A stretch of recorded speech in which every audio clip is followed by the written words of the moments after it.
I'm the first woman to solo the Pacific Crest Trail from north to south. And how old were you when you did that? I was 49. And tell us what that was like.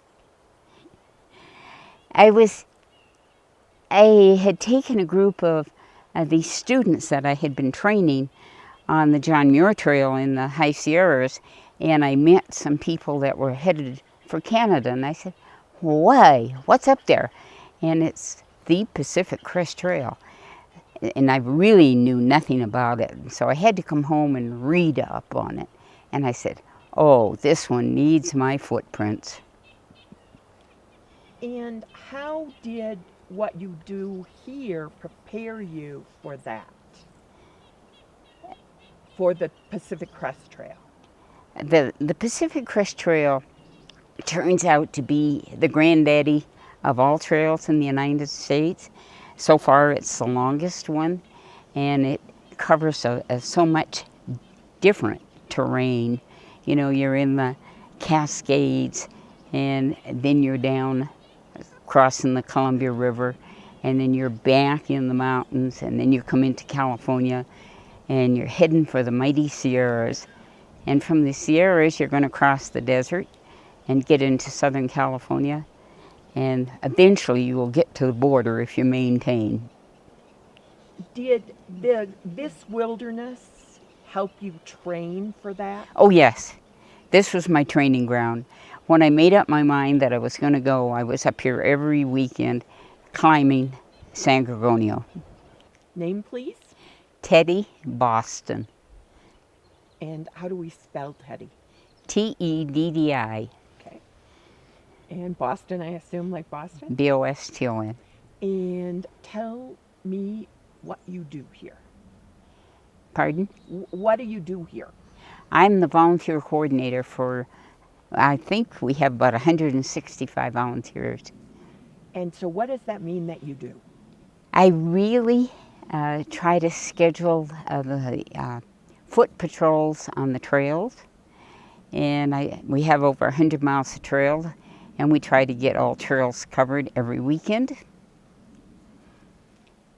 So when you're here during the week, you do you organize that kind of work? Yes, because they can go online on the computer and sign up, and then it's up to me to ask them, where would you like to patrol this weekend?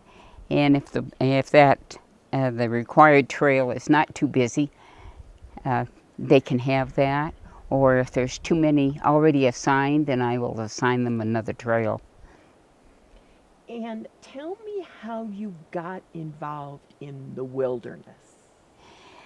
I was back in the 70s. I was teaching backpacking here on San Gorgonio, and one day one of the rangers said, "The boss wants to see you." And my reaction was, "Oh my God, what have I done wrong now?" And he wanted me to be the first volunteer because there were no women in this wilderness in uniform.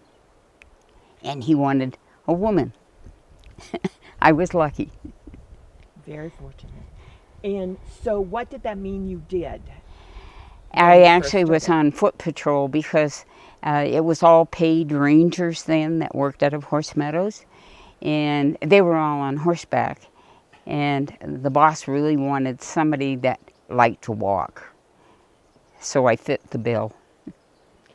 And so you liked the trails, you liked walking. What do you love about it?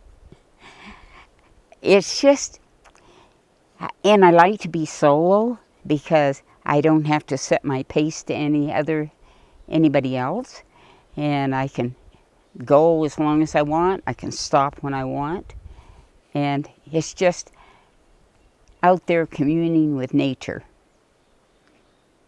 Why the wilderness? Why do you think the wilderness is important?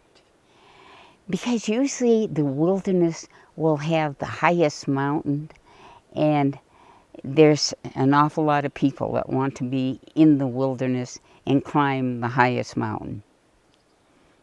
Now you've done the Pacific Crest Trail? Yes, I did. Tell me about that. I was the first woman to solo it from north to south. Hold on, can you preface it with I was the first woman blank to go through the blank trail? To solo on the Pacific Crest Trail. Yes. Just say Pacific Crest Trail in it. Okay. Just start over.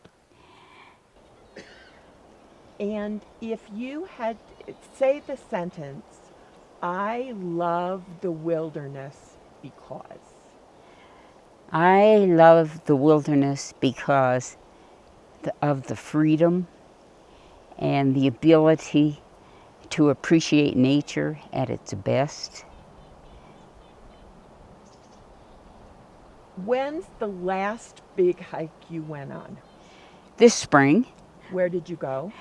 there were three of us, two more volunteers from here, and I started from the Mexican border on March 31st, and we did 342 miles to Highway 15, just below Cajon Pass, and it took us 19 days, and in that 19 days, we had 2 0 days, so we really did it in 17 days.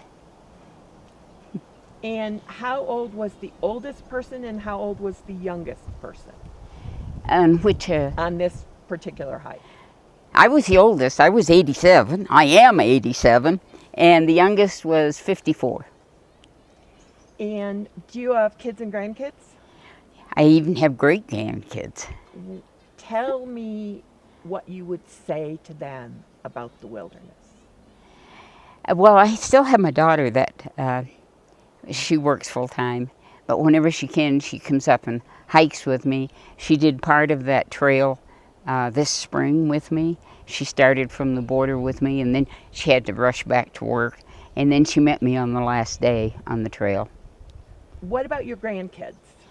Yes, one of my grandsons, he was amazed that we're going to be done in a month. I got to get up there. We got to go for a hike. And so he's going to come up. So it's been important to them too? Oh, yes. Very important. What do they say about it and about coming up here? Well, when they hear that I'm going off on another hike, it's, oh, well, there she goes again. It's impossible to keep track of her. Thank you. All right. We're good?